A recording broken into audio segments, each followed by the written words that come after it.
chapters of the book Let Them. Let Them. There's an outline that I had put together and for these chapters, and we were the other day talking about some of the differences, and we're going to just dig right back into some of that and just listen to some of the notes, and we may stop as we go, and so that we can kind of discuss some of these matters. I think these are important and very important topics. These are very important moods that we have to address, sometimes within and sometimes with others. So I think if we learn how to discuss these matters, and as we discuss them, they're becoming more conscious to our awareness as to how we're supposed to react. There was something that a class that I had attended where the instructor had us to practice our facial reaction to certain things. Practice our facial reaction because the sudden moment is going to come. It's going to come, something that is upsetting, shocking, and she was having us to practice our facial gesture as we prepare to get an embarrassment, as we prepare to get someone to act out, to show out, to to devastate us in the moment, in the split second moment. I think chapter 7 is talking about that split second moment that we have to respond to. I think Minister Joy brought that out the other day. How chapter 7 is those we don't get a lot of time to think through our response. So we're wanting to let's take a listen to some of this review, and then we're gonna talk about it. And this is going to be our review for the week. And tomorrow we'll start on chapter 8. It's very short. It's a shorter chapter, only about 4 pages. So we'll have time for 2 days to review that. I don't want to start anything new because it's Bible class, right? This is a Bible class day, and we're going to be at Bible class tonight, or be on the line at 6 o'clock, and so that we can review with Pastor the glory line, the glory line. All right, so let's dig in. These are just some notes that I had typed out and prepared, and we're going to listen to them, and we may stop it at some point to review it and to discuss. Okay, let's see if I can get this queued up. This is such a good chapter, a good study. Okay, of course it's frozen now. All right, let me do this. I'm going to sign out and sign back in. One moment. Thank you, God, so that we can get this going for today. This is such a needed discussion so that we can, I want to be prepared because I know I'm going to have those embarrassing moments, those moments that are frustrating, those moments that someone is clowning and acting out. And I want to know how to prepare myself for the moment. All right, so let's go ahead and jump in. I think I have it ready now. All right, let's listen attentively. Absolutely, Lady Crystal. Here are good discussion notes for tomorrow based on your PDF and your point about chapters 1-6 versus chapter 7. All right. Discussion notes for tomorrow. That's the today. Let Them theory, Here we chapter go. 7. Main thought. As we move into chapter 7, the book shifts. Chapters 1-6 helped us deal with the inside work. Our thoughts, our stress, our need to control, our over-explaining, our desire to be understood, and our struggle with other people's opinions. But chapter 7 deals with the outside behavior of other people. This is where we begin to recognize adult tantrums, emotional outbursts, manipulation, sulking, raging, pouting, gossiping, blaming, and chaos. The big question becomes, who owns the emotional problem? Sometimes the issue is not ours to fix. Sometimes the other person is simply mismanaging their own emotions. Number 1, chapters 1-6, internal work. Chapters 1-6 dealt with what is happening inside of us. We talked about overthinking, over-explaining, feeling rejected or left out, trying to control or fix people, seeking approval, managing expectations, Protecting our peace, setting boundaries. Main question: what am I carrying that I need to release? Takeaway: chapters 1 to 6 taught us how to build the fence around our peace. Number 2, chapter 7, external behavior. Chapter 7 deals with what is happening in front of us. This is when someone else is acting out emotionally. That may look like snapping, raging, pouting, sulking, gossiping, creating drama, manipulating, blaming, making everything about their feelings. Main question: how do I respond when another adult is emotionally out of control? Takeaway: chapter 7 teaches us how not to jump over the fence and join somebody else's chaos. Number 3, the fence illustration. This is a strong point to share. Chapters 1 to 6 teach us how to build the fence. Chapter 7 teaches us how to look over the fence at someone screaming in their own yard and decide not to jump over and join the chaos.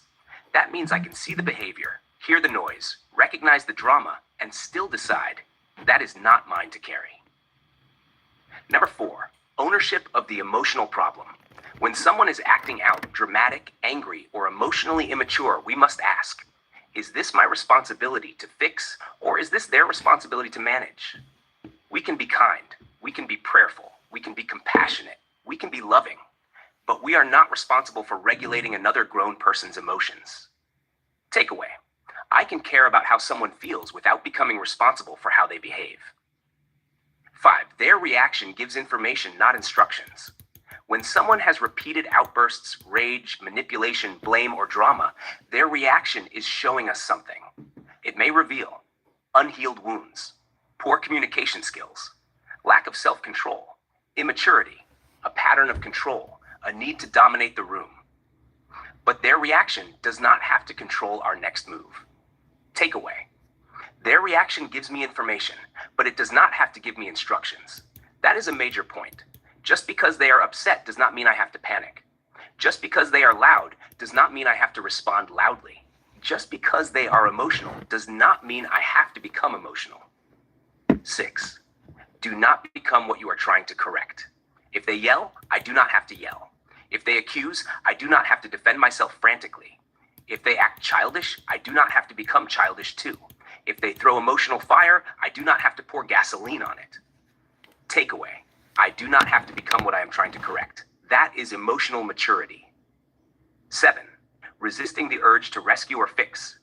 Many of us have been trained to be the peacemaker, the fixer, the calmer, the explainer, the rescuer, and the one who apologizes just to stop the scene. But sometimes we are not creating peace. We are rewarding the tantrum. Sometimes the most mature response is to step back and let the person own their own feelings. Takeaway: sometimes the most mature response is to step back and let them own their feelings. That does not mean we do not care. It means we are not going to take over what belongs to them. 8, practicing boundaries in real time. Chapters 1-6 taught the mindset. Chapter 7 requires real-life action. A boundary sounds like, I hear that you are upset, but we can discuss this when things are calmer. I want to talk, but I will not continue while you are yelling. I love you, but I am stepping away from this conversation. I am not going to argue about this right now. Takeaway: a boundary is not real until it is practiced. That is good and tight. A boundary you never practice is just a nice idea. Spiritual connection. As believers, stepping back is not being cold. It is spiritual maturity. We are not saying, I do not care about your feelings. We are saying, I care, but I cannot let your emotional storm dictate the peace of my spirit. We can be tenderhearted without being controlled. We can be loving without being manipulated. We can be compassionate without being consumed. We can be prayerful without becoming somebody's emotional punching bag. Bible verses for discussion. Proverbs 16 verse 32. KJV. He that is slow to anger is better than the mighty, and he that ruleth his spirit than he that taketh a city. Focus. Self-control is true strength. James 1 verse 19 to 20 KJV. Wherefore, my beloved brethren, let every man be swift to hear, slow to speak, slow to wrath. For the wrath of man worketh not the righteousness of God. Focus. Someone else's anger does not have to become my anger. Proverbs 15:1 KJV. A soft answer turneth away wrath, but grievous words stir up anger. Focus. My tone can either calm the room or add fuel to the fire. 2 Timothy 1:7 KJV, for God hath not given us the spirit of fear, but of power and of love and of a sound mind. Focus. God gives power, love, and a sound mind, not panic and emotional chaos. Ephesians 4:31-32 KJV, let all bitterness and wrath and anger and clamor and evil speaking be put away from you with all malice. And be ye kind one to another, tender-hearted, forgiving one another, even as God for Christ's sake hath forgiven you. Focus. We can stay tender-hearted without absorbing surrounding chaos. Questions for the group. 1. What stood out to you most about the difference between chapters 1-6 and chapter 7? 2. Have you ever accidentally taken ownership of another adult's emotional breakdown? 3. What is your usual response when someone has a tantrum? Fix it, explain, withdraw, argue, apologize, or shut down. 4. How do we stay compassionate without being controlled by someone else's emotional instability? 5. What does it look like to rule your spirit when the room turns chaotic? 6. Have you ever rewarded someone's tantrum just to keep the peace? 7. What real-time boundary do you need to practice? 8. What is your let me statement for chapter 7? Examples. Let me stay calm. Let me step back. Let me not absorb their chaos. Let me not become what I am trying to correct. Let me walk in power, love, and a sound mind. Closing takeaway. Chapters 1-6 taught us how to handle what is happening inside of us. Chapter 7 teaches us how to handle what is happening in front of us. The balanced message is, let them have their emotions. Let them react how they react. Let them own their behavior. Let me stay calm. Let me walk in wisdom. Let me keep my heart right. Let me not jump into the chaos. Let God help me respond with power, love, and a sound mind. All right, there you have it. That is the outline. And I like basically the closing takeaway. I like how that's worded, where it says chapters 1-6. It taught us how to handle what happens inside of us, how to handle what's going on the inside of me. Chapter 7, how to handle what is happening in front of us, how to handle what's going on inside of me, the way I'm handling things, how to handle that, how to handle what's going on in front of me, how that other person is acting out in front of me. How do I handle that? So I think those were the major differences, and those are the major takeaways about those chapters 1-6. Overthinking, over-explaining, feeling rejected, feeling left out, trying to control or fix people, seeking approval, managing expectations, protecting my peace, setting boundaries. Those are things that are important for us to consider. This is what it's talking about. If you're having any issues or concerns or areas in those areas, that's something we need to go back and rehearse. Read it again. Read it again. Read it again. But on the other hand, if you are experiencing things that are in front of you, where people are snapping off, people are sulking, they're gossiping, they're creating drama, they're manipulating, they're blaming, they're making others, making everything about their feelings, rage, snapping off. These are emotions or things that you are having to deal with on an everyday basis. You might want to go back and read chapter 7 again and lay out before God as to how you are to react to these certain personality traits that you're having to contend with. Okay?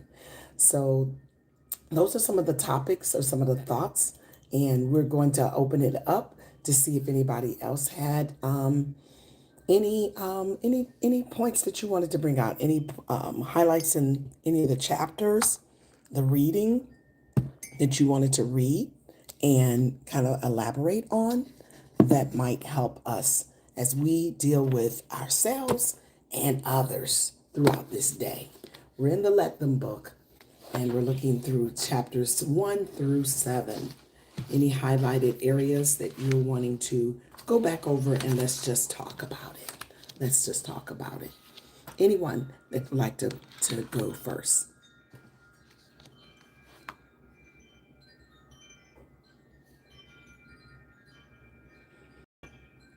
All right, since we don't have anyone else, I'm going to go ahead and do the other outline that I had prepared that before that outline. Some of it may sound like a repeat, but it's just kind of worded a little differently.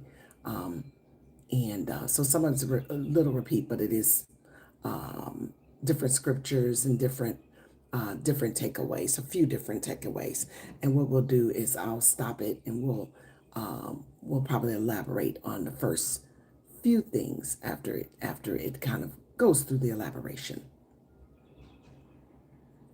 Get this queued up.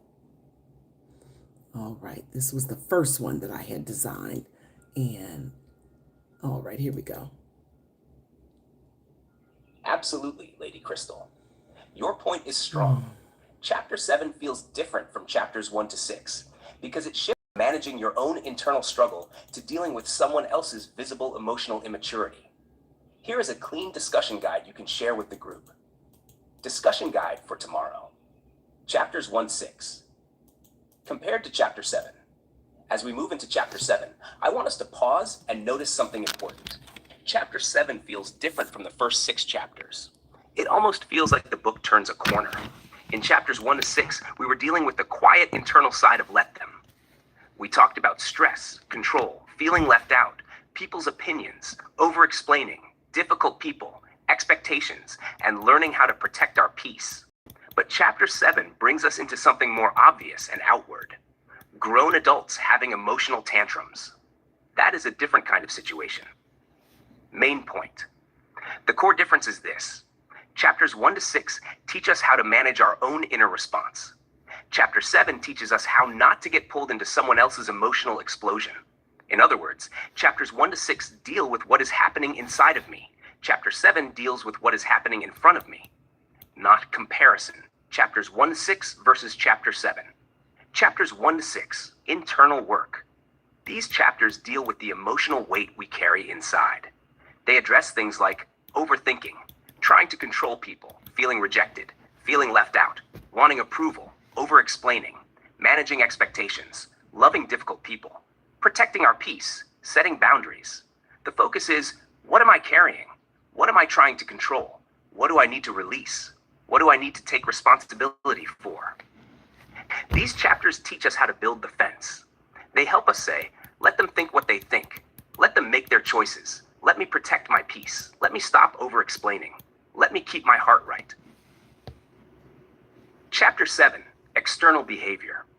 Chapter 7 deals with what happens when someone else is having an emotional outburst or acting immaturely. This could look like snapping, sulking, gossiping, raging, manipulating, pouting, blaming, causing drama, acting passive-aggressive, making everything about their feelings. The focus is, how do I respond when another adult is emotionally out of control? Chapter 7 teaches us not to jump into the chaos. It helps us say, let them have their emotions, let them throw their fit, let them mismanage their feelings. Let me stay calm. Let me respond with wisdom. Let me not get pulled into their storm. The fence illustration. This is the best way to explain it. Chapters 1 to 6 teach us how to build the fence. Chapter 7 teaches us how to look over the fence at someone screaming in their own yard and decide not to jump over and join the chaos. That will preach, teach, and save somebody's blood pressure. Key discussion points. Number 1, who owns the emotional problem? This is the big question. When someone is acting out, angry, dramatic, or emotionally immature, we must ask, is this my responsibility to fix? Or is this their responsibility to manage? As believers, we can be kind, prayerful, and compassionate, but we are not responsible for regulating another adult's emotions. Takeaway: I can care about how someone feels without becoming responsible for how they behave. Number 2, their tantrum is information. When an adult repeatedly reacts with drama, rage, manipulation, or emotional outbursts, they are showing us something. They may be showing lack of self-control, lack of emotional maturity, poor communication skills, unhealed wounds, a need for attention, a pattern of control. Takeaway: their reaction gives me information, but it does not have to give me instructions. 3. Do not match their emotional level. If they yell, I do not have to yell. If they accuse, I do not have to defend immediately. If they spiral, I do not have to spiral. If they act childish, I do not have to become childish too. Takeaway: I do not have to become what I am trying to correct. Number 4, adult tantrums tempt us to rescue, explain, or fix. Many of us have been trained to calm people down, make peace, explain ourselves, apologize just to stop the drama, or take responsibility for feelings that are not ours. But Chapter 7 challenges that. Takeaway: sometimes the most mature response is not to fix the tantrum, but to step back and let the person own their own emotions. Number 5, boundaries must be practiced in real time. Chapters 1 to 6 taught the mindset. Chapter 7 shows the moment where the boundary must be used. A boundary may sound like, I want to talk, but I will not continue while you are yelling. I hear that you are upset. We can discuss this when things are calmer. I am not going to argue about this right now. I love you, but I am stepping away from this conversation. Takeaway: a boundary is not real until it is practiced. Spiritual connection. As believers, we are not trying to become cold, dismissive, or hard. We are learning how to be peaceful, prayerful, and mature. We are not saying, I do not care about your feelings. We are saying, I care, but I cannot let your emotional storm control my spirit. That is Christian maturity. Bible verses for chapter 7. Proverbs 16, verse 32, KJV. He that is slow to anger is better than the mighty, and he that ruleth his spirit than he that taketh a city. Point: self-control is strength. James 1, verse 19 to 20, KJV. Wherefore, my beloved brethren, let every man be swift to hear, slow to speak, slow to wrath, for the wrath of man worketh not the righteousness of God.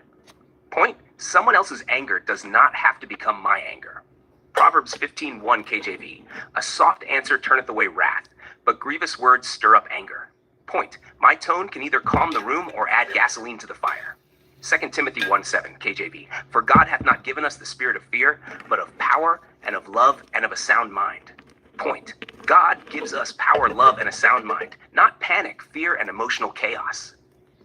Ephesians 4:31-32 KJV. Let all bitterness and wrath and anger and clamor and evil speaking be put away from you with all malice. And be ye kind one to another, tender-hearted, forgiving one another, even as God for Christ's sake hath forgiven you. Point: we can be tender-hearted without being controlled by chaos. Questions? All right, all right. So it repeats on to some of the questions that it asked before. All right, so let's jump in. Anyone wanting to add anything at this point before we can bring wrap everything up on today? These are chapters 1 through 7, areas that we are dealing with on an everyday basis. These are concerns, people. We can't just say people with issues. Sometimes it's us with the issue. Sometimes it's you and I with that issue. And these are emotions. They're real. This is real. This is something we have to contend with and we have to improve on. This is an area that we need to improve on. We need to improve in these areas. Something to work at.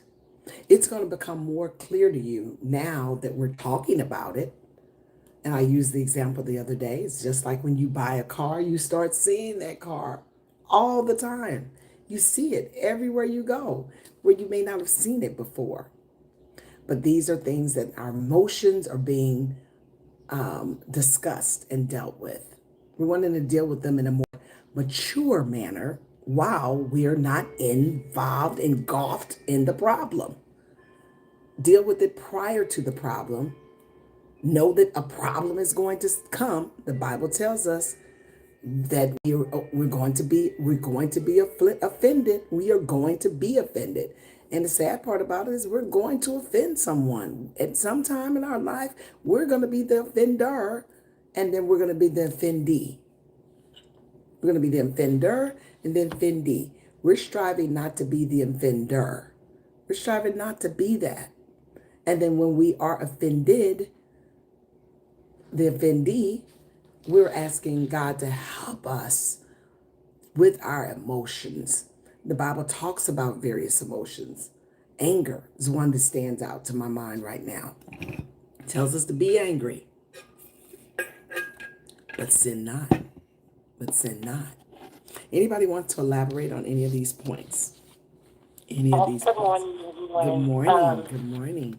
I would like to elaborate on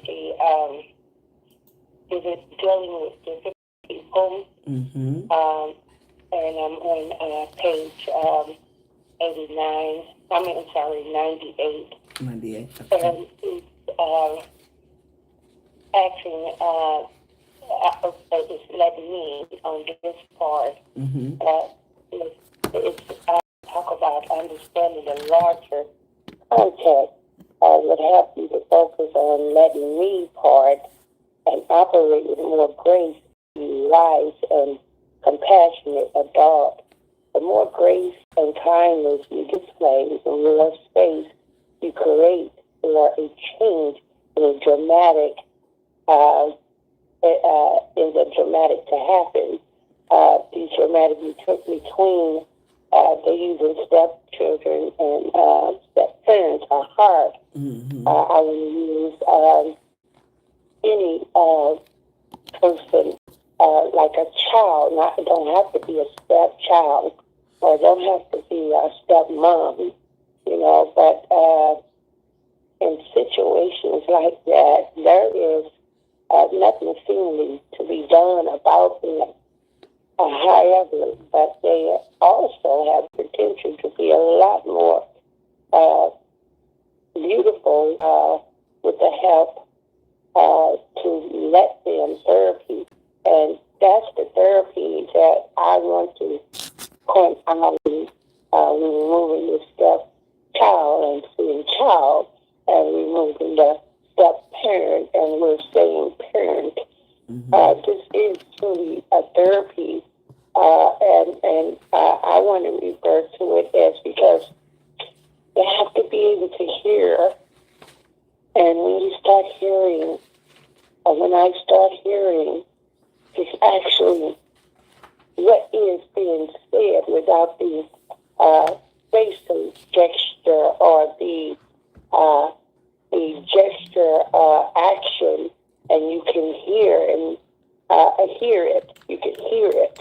It is so important that you can hear it, and you can let me part and try to handle it with the kindness, but with the gestures and the harsh tone, and even with that, you still hear just what that problem is, and you can de-escalate it by trying to communicate at that point. But it's very difficult when the child is not saying it. There's a lot of anger. And when there's a lot of anger there, when the parent has a lot of anger there, it's hard. It's very, very hard to communicate with that, and it can be totally misunderstood. What I'm saying, I would like to point out the fact that a lot of times the let me part is to let me speak on the things that I hear. Mm-hmm. A lot of times gestures are deceiving. A facial action, we can never really know the full truth. The tone and the voice, we still don't know the truth, except that there's some anger there. Mm-hmm. But there's a truth there.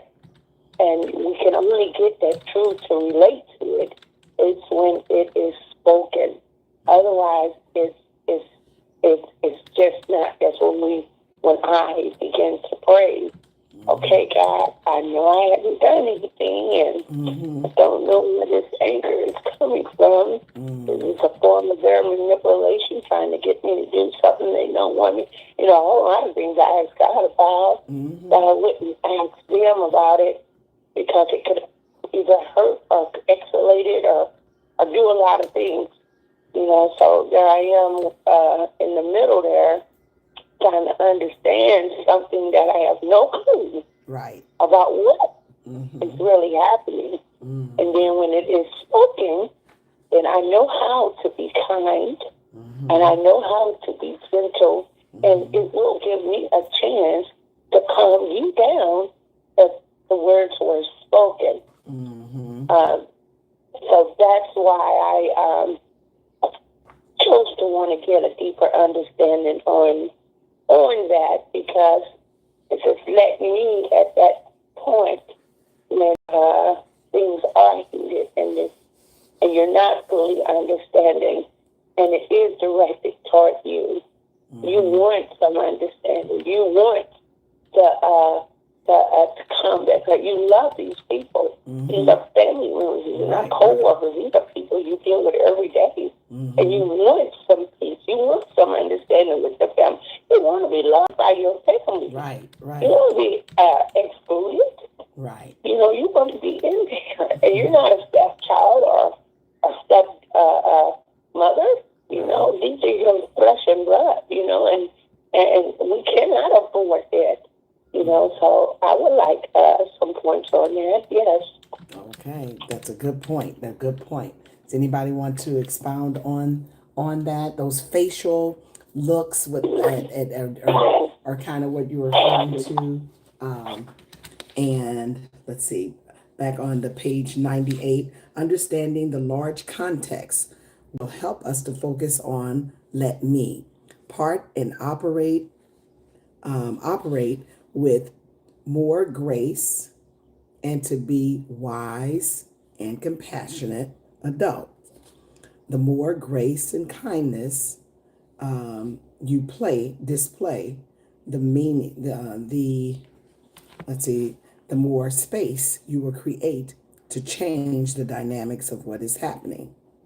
And that's when she goes into the dynamics between the children and allowing the space. There's nothing seamless about this, but they also have the potential to be a lot more beautiful with the help of the let them theory and the specific tool that you're about to learn in this chapter. So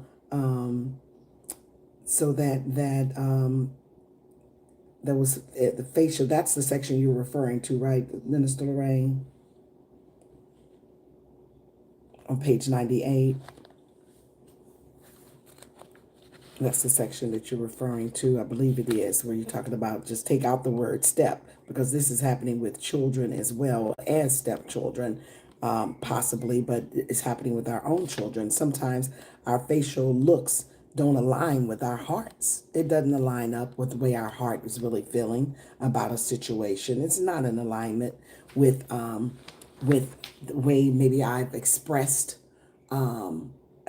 my face with no verbal words being said. I went ahead and I underlined, which really impacted me on that page, was the next verse, and then I circled the last verse. I once heard a therapist say, in a conference, that if you were not for family, you would not have a business. You wouldn't have a business. So in other words, what she was saying, families is the biggest problem that comes into her door as a therapist.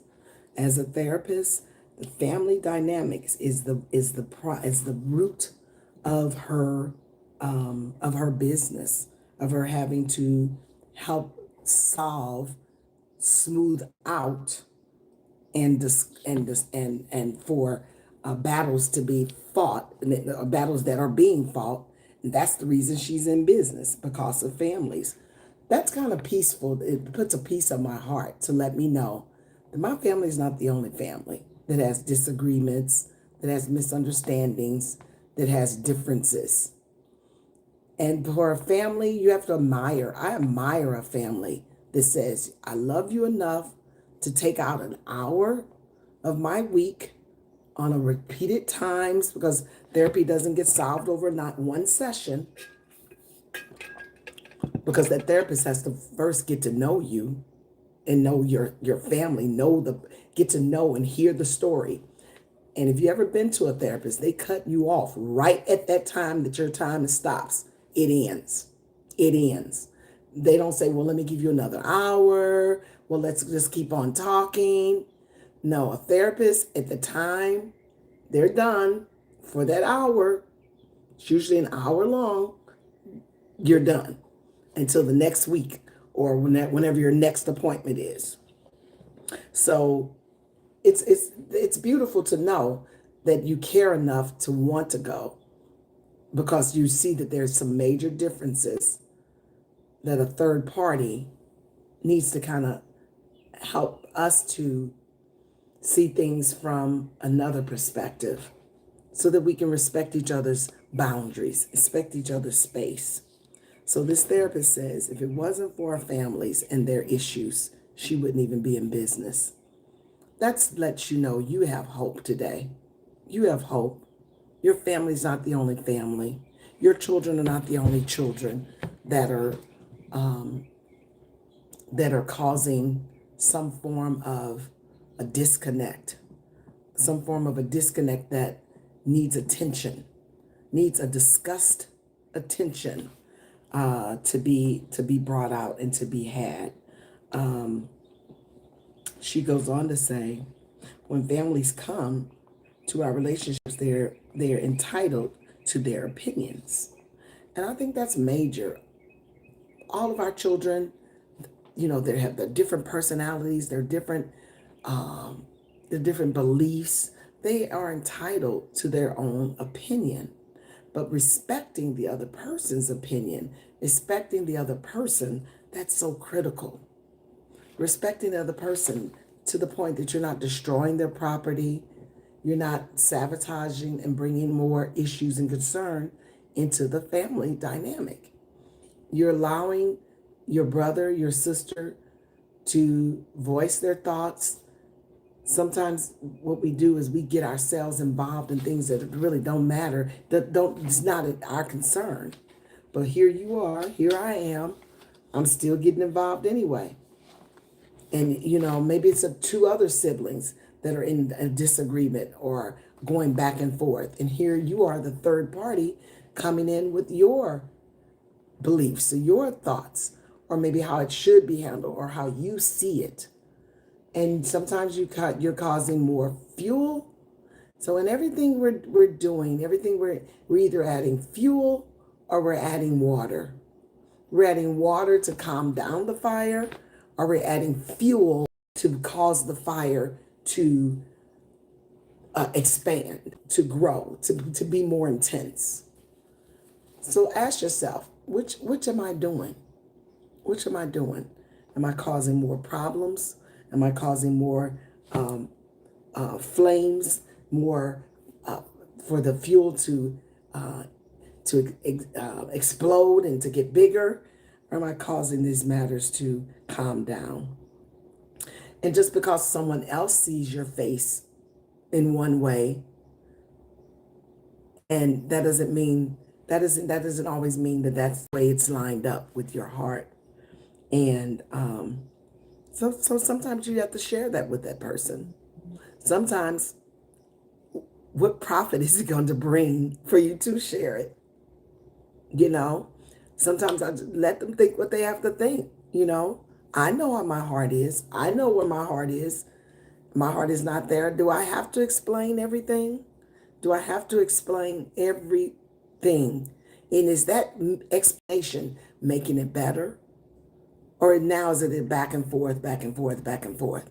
Yes, it is. No, it's not. Yes, it is. Yes, you are. You are upset. No, I'm not upset. Yes, you are. I can tell. I know you. Going back and forth. We're going to go back and forth. And is that profiting me?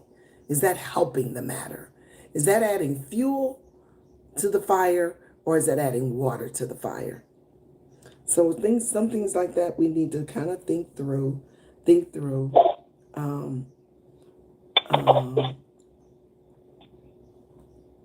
Anybody else want to add to that? What Sister Lorraine Well, was saying? I wanted to piggyback on that because just briefly, I am that person that induced a gesture. Mm-hmm. In other words, I gave up, trying to fit in or understand or any of that. When there's I stand alone in a great big family, and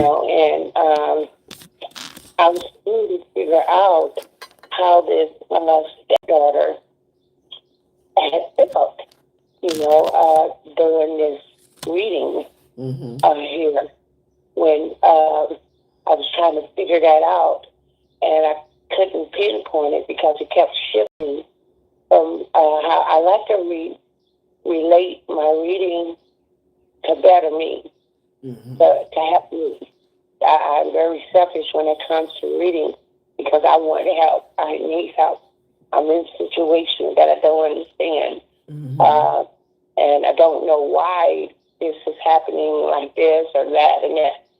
So I'm that person that don't, whatever they're saying, guess what? I'm not even going to stick around to hear it. I'm going to go. I totally disagree. And then when I do go to try to speak, you can't hear me say anything. What's my point of even being there? So I leave. And it's a pattern for me with my children. They carry a wrong tone, and I can't hear them through their frustration. I had one child that I did give the time to try to hear, and I came up with nothing. I just figured he just wanted to really kind of like call me out or something because he ain't saying nothing. So I see him coming. I'll shut my door. I won't answer my phone because I don't want it. I don't want my peace disturbed by something that I don't know why or where it's coming from. I can't help you there. I'm that person. In families, on my job, now I feel more comfortable there because I have rules that I have to follow, and now I've mastered them. I don't even need a book on that. I can spot them coming, and I know just how to deal with an outsider. But in the family, it just ain't no room for me there, period. That's how I see it, and that's how I keep moving on it. And so that is a problem, and I know it's a problem, and it's been going on for years. So I just thought maybe I would choose that, particularly because it was so related to the stepdaughter there. So that's why I chose that. Thank you. All right. Well, thank you for sharing that. And had you ever tried to go to a therapist to discuss any of these points? You ever gone? Okay. Yes, I have. And the problem with that is that the therapists, they can only go so far with a single person. You have to have the other party involved to really get that problem solved. And that has not ever been an option for me. Yeah. So here I am again, freestyling, again. And, this thing affects many that I am around and would like to fit in and would be a part of. And it cannot happen because there's something there that needs to be removed. And it can be. So I applaud you for going to the therapist is saying, let me do this to try to help me in this situation.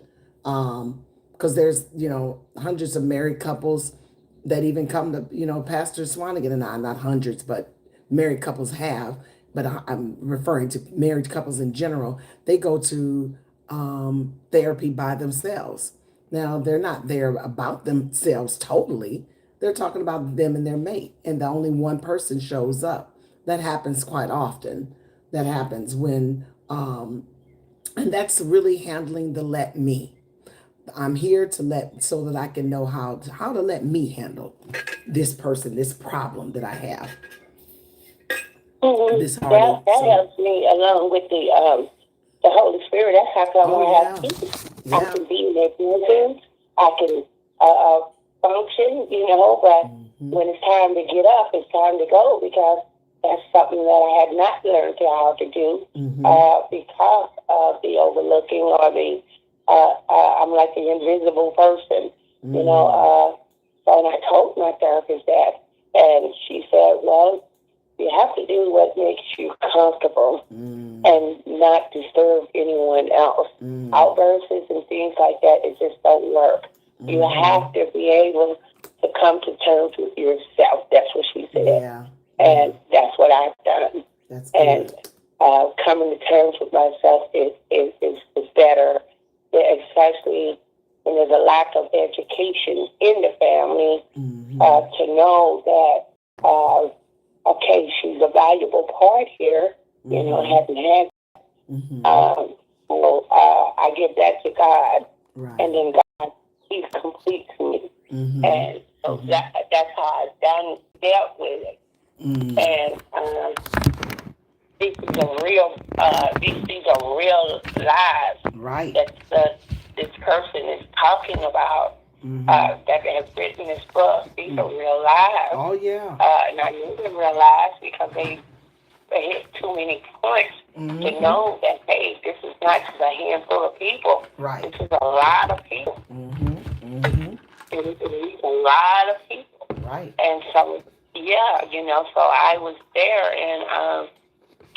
and that part right there, I tried to see what it is that they're believing that is not right. Hmm. That is not right. Right. Right. And why isn't the chance being offered? Hmm. And I got a lot of wives. Right. God, Right. I promise Right. you, I I got a whole see. lot of wives. Yeah, yeah. So And that's a good I thing. just That's a good thing. And you're placing it in his hands. You're putting it in his hand. You know, yeah, Lord, I'm not understanding their comprehension as to my reaction and my viewpoint, and it's not in alignment. The things that they're saying, these are not truths. And Lord, what is this? So you really gotta keep this before God. Keep it before God. You're doing the exact right thing, and then keep doing as much as you can. Let me, God, get myself. Because at the end of the day, yes, I want the relationship with the family members. I want that bond. I want it, and it's not there. But at the end of the day, all I'm going to stand before God for is my response. My response, your response is the only thing that you're going to stand before God about. Not that other person's response, how they act, how they treated you. They got to stand before God about their own behavior. So I'm proud of you for handling the let me. You're handling when you're going, every time you're investing in your response, because you have a God that you have to stand before, and you have to be accountable for every word and every action that you do in your body, and how you respond to things, and how they see you. And just pray, Lord, let our hearts come into alignment. We'll pray with you. Lord, let our hearts come into alignment. Let them see me for the truth, not for the seeing all the negative. And remember my past. Don't let them have that against me. God, show them the good that's in the points that I'm bringing out. The good, not the wrong or the evil, but you're doing a good thing by getting attention to this matter for you, how you respond, how the let me portion. And now we have to do that third part. Remember, she said in the book in earlier chapters, let me, let me, and then let God. That's the third phrase. Let them be them. That's them going against Lorraine, thinking Lorraine is negative in situations, or believes one way, or or they may say, here she goes, or here she comes again with this or that. I don't know, whatever the differences are, the clash or the disconnect is. You're letting you let me get myself together. If I have to go talk to a therapist, if I have to call a prayer partner to pray with me, if I have to go on a fast, that's the let me. And then final piece is going to be letting God finalize and work it out, letting Him bring this matter to, let Him bring it to a head. And one day He may allow it to come to a head where they really hear you and hear your heart, or even see, wow, she really did love us. She really did, and it really wasn't those things that she was saying. She was really being honest. And that's going to take time, God's timing, for their eyes to become open. Their eyes to become open. But keep on letting me. Do the let me portion like you're doing. Keep doing that. And now you have others that can pray with you. Others that can pray with you, so that we can ask God to let Him work it out. Let Him work it out for you in Jesus' name. Thank you so much for bringing it. You're right. These are real life stories that we're reading about. Some of us are experiencing it in real time. And I think you were the one that mentioned that yesterday. It happened to you at the beauty shop where you were going. This is real life situations that we're dealing with various degrees and different people in different situations. Thank you for bringing that up this morning. Lady, can I have a few, just a few seconds? That's all I need. The part I like when she said, stop letting people control your emotions. Did you catch that? Yes. Yeah. And that is so true, because a person get up on number 10, we got to try to still control the situation so we won't get up on 10. Right. Because that's easy to do, y'all. We're human. And sometimes it's easy to do. Yeah. Especially when you might not feel like you're having the best day or whatever, it may be, or, but I like to say it. Yeah. Because I think that's what I need help on. Stop letting people control your emotions. Yes. And like last week, Erica I got on her about not calling the dinner, so, I probably said it the wrong way, and she said, well, she responded with, you hollering at me and this, that, and the other, and when you get home, I'm not going to talk to you, so I checked back, I said, okay, fine. But that wasn't the way for me to handle it, because sometimes we have to watch us. Yeah. How we talk to people and stuff, and I think because of what I said to her, she responded back negative. Yes. And everything. So when I got home, I asked her some questions, and we kind of answered each other, but I realized that I should have, talked to her in a better tone. Can we catch ourselves? Yes. Because we have to realize that the next person has feelings and stuff too. That's so true. And I want to bring it up to fast forward to a situation like Miss Lorraine, and I'm reminded of why families don't connect. Sometimes there are generational curses that's in families. Where something might have went on when you weren't even born, probably wouldn't even think about being, born. Wasn't thought of. But then the family gets to talking about it, and they include everybody else in it, and it never really got solved. Yes. You Yes. know, because sometimes people just pull they little group or they little family, they pull them away. It's family pull it, and nobody comes together to talk. Nobody comes together to really connect. Right. My goodness. And Yes. so that brings down a generational curse. Mm. When you're talking about this book and everything and the therapy and everything, see, some of this stuff could really be, healed. People could really be healed. Yeah. Yeah.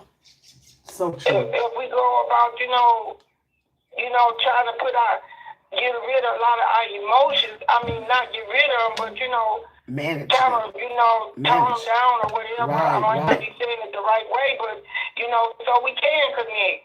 So everybody can heal. Yes. Everybody can forgive. Mm-hmm. Everybody can love. Right. And keep, stop bringing up, well, so-and-so whooped me when I was 1 year old.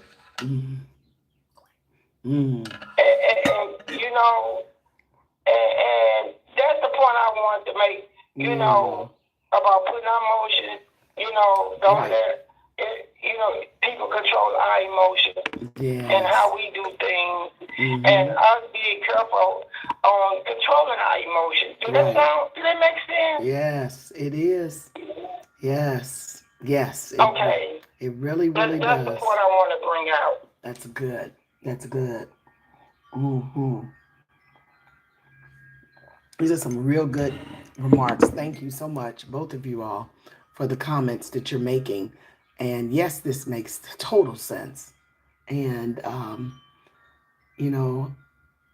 us not talking through matters, maybe after you've tried so many times and you keep hitting that brick wall, with the other individual. I sometimes it needs a break. Give them that space that's needed so that you can calmly come back and talk about a matter. Sometimes days or a couple of weeks needs to kind of take place to really calm those matters down, but you're not getting away from not being with that person. God has a way of setting you up and making you have to confront and deal with that person again. He has a way. He'll let you be the last two standing in the family. Everybody else will be going on, maybe relocated, moved, or and then at the end of the day, God knows how to make you and the one that you're having that concern with, that problem with, be the last two standing. And you're like, oh no, really, really. But he has a way to, if it's his will for you all to connect and you all to come together, it will happen. You will come together with that person. It'll be in his timing. It may not be until years down the line,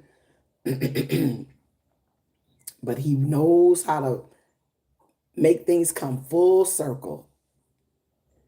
And those are those moments that you say that, God, you're being humorous. Really? You're really being humorous here, because how we've clashed all these years. Now, out of all the people, we are the last two standing or left in the room, or, he knows how to bring you all together in his time. Just pray that when it does come time for that meeting, that connection, that things will get resolved, number one, that you'll stay calm, that these discussions will help you to be aware of your emotions, that you can sit there and not get up and walk away, but sit there and hear them out, even if you don't agree with them, even if tears go rolling down your eyes. Sit there and hear them out. And you pray, you'll be praying in the inner part of your spirit. And one part of the book says you start feeling sorry for that person when they're so off, when they're so disconnected. You can really have a compassion for them. Instead of an anger, it becomes like, I really feel sorry for you. You really are disconnected. You're really, you start feeling really sorry for the person. I remember we read that in one section. So wow. So I pray that when that day comes for you all to connect and meet and have to come together, that it will be peace. It will be peace, and it will be peace in the name of Jesus. I smiled when you said that, because a couple of occasions, yeah, as a matter of fact, I did start praying, and I could feel them actually drawing to me, and then some. That's when I decided that I probably needed some help, because I remember I started playing some stuff, how when they would be kind, it was only just to get something from me, if it was just an answer, or find out what they have heard, or thought maybe I would. It wasn't legit. It was a motive behind their kindness, Yeah. and I started praying, Yeah. and I said, Lord, now I know you here, and I know you see everything, and I say, what was this they wanted me to show my love? And when I did show it back, it crushed it. It crushed it right to the ground. Wow. Wow.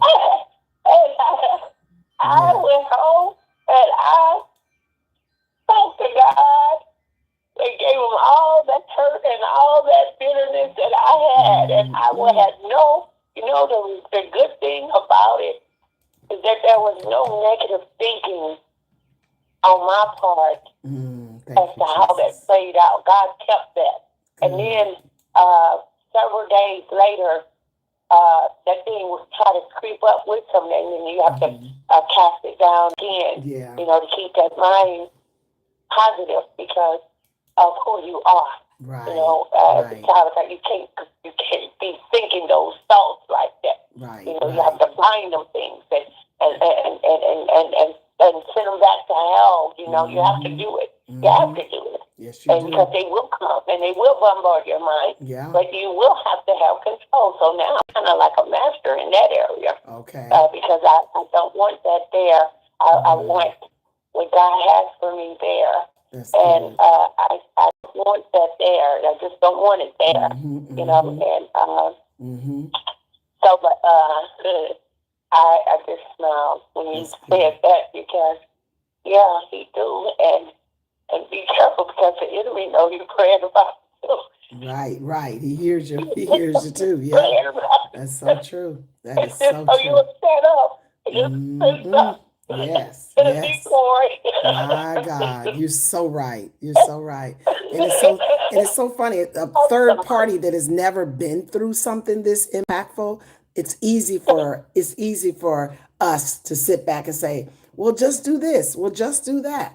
Where if you have not walked in her moccasins, if you've not walked in her shoes, walked in this, it's a whole lot more challenging than what meets the eye. It's a whole lot more challenging because you're up against spirits and you get up against strongholds. Like Sister Henderson said, some of these strongholds were developed before you came on the scene, before you were thought of. Some of these strongholds have nothing to do with you directly, but because of so many other pains that person is experiencing, you're feeling the blunt. You're feeling the blunt of it. You're having to feel the blunt of other pains that were unresolved, the rejections that were not resolved in these people's hearts. Now you're feeling you're having to feel the punishment behind, because you're easy to get to. They weren't easy to get to. The people that brought me the pain, the people that divorced me, fired me from job, I can't get to them, but I can get to you. You my sister. And I don't have to deal with you and take this, and I'm going to speak my mind every time. So people they try to get to the most accessible one, but it's usually it's as a result. It's as a result of pains that were not resolved in other areas. But now you're the last, you're the one standing, you're the one right in front of me. I couldn't deal with that person, that man that left me, or the woman that left me. The relationship is no longer there. I can't get to them and go off on them like I really want to let them have it. I can't go back to that job and of the people that fired me and let me go, people that rejected me, people that didn't understand me. But whenever you say one thing, I'm just going to let you have all those pains, flood my body, and let it come out on you like a fire hose. And that's unfortunately kind of where you are. You're getting the blunt, you're getting the payback from other pains that were not resolved through other matters, other relationships. Because a lot of our problems there's a root to our problems. There's a stem, there's a root cause that if we get to the bottom of it, you remove that one character and then you put it in the job setting, same problem. You remove that character and you place them in a church setting, they got the same problem. You remove that person and place them in wherever. It all comes back to the lowest denominator, the person, the man in the mirror that's refusing to deal with their hurts, their unresolved pains. Well, I got an appointment that I got to get to, you all. So we're going to go ahead and stop it here. We're going to start on a new chapter tomorrow. You can read ahead and so that you can be ready. And we'll do half of it tomorrow and the other half on Friday, Lord say the same. And then we'll be through chapter 8. So go ahead and do a jump start on reading that and come up with topics, points, things that you're wanting to discuss. And look to see you tonight. We just want our response to be above the glory line. Sister Lorraine, Minister Lorraine, just pray that God will allow you to deal with that matter above the glory line. You tried it below the glory line. We all know how to do that very well. We know how to go off and do this and stomp and holler, curse them out and get them to. We know how to do that. That's living below the glory line. Not giving God, we're not living to please God. We're now striving. We're striving to please God. We're striving to please God. We're wanting to please God. It's not an option. Pleasing God in my life now is not an option. Do I want to please him or I don't want to please him? You're at that point too. You're at that point. So now your biggest concern is, Lord, help me to respond above the glory line with what I have to deal with, who I'm dealing with, the who's, and even the repeated problems that keep coming up in my life, lessons you're trying to teach me. Why does this keep coming up? And it's the core theme behind what keeps coming up. Help me, God. Help me to live and respond above the glory line. Please help me to be above the glory line. Well, tomorrow we're going to deal with the right decision often feels wrong. All right, get ready for that. It's not a long chapter. It's not a long chapter at all. So we will see you, Lord, say the same tonight at 6:00 for living above the glory line, for dealing with all these people and these issues and the problems inside of me, the growth that I have to make, the developments that God is wanting me to improve upon, as well as others that are showing out in front of me. So we could do this with the help of God. I love you to life. I thank God for you listening in, and I pray that this blesses you and helps you as your offenses come knocking at your door. Vince comes and says, hey, I'm here. How are you going to deal with me? Keep in mind, chapter 7, you get a split second, split 2 or 3 seconds to decide, how am I going to handle this? How am I going to handle this? Choose the humble road. Choose the humility. Choose to be humble. So I don't want to see you have to repeat this over and over and over again. Because God is not like the school system.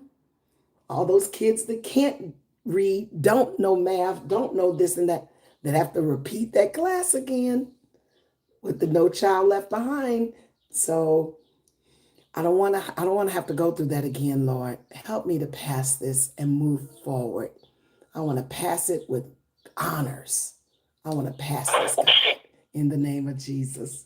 All right. God bless you. May he strengthen you. Say something positive to each other as we jump off the line today. Protect your peace, protect your mind, protect your words. Watch what words you say.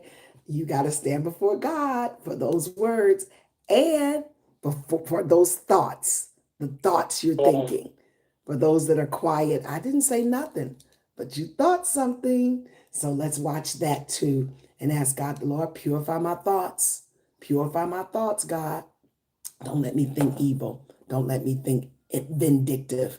Don't let me think payback. Don't let me think like that. Help me, God. Help me to be humble in every situation. All right. I love you to life. God bless you. Make it a great day on purpose and protect your peace. Say something positive as we jump off the line this morning. Everything right in God's hands. Yeah, I'm manifesting. Have a great day and smile more today. In Jesus' name.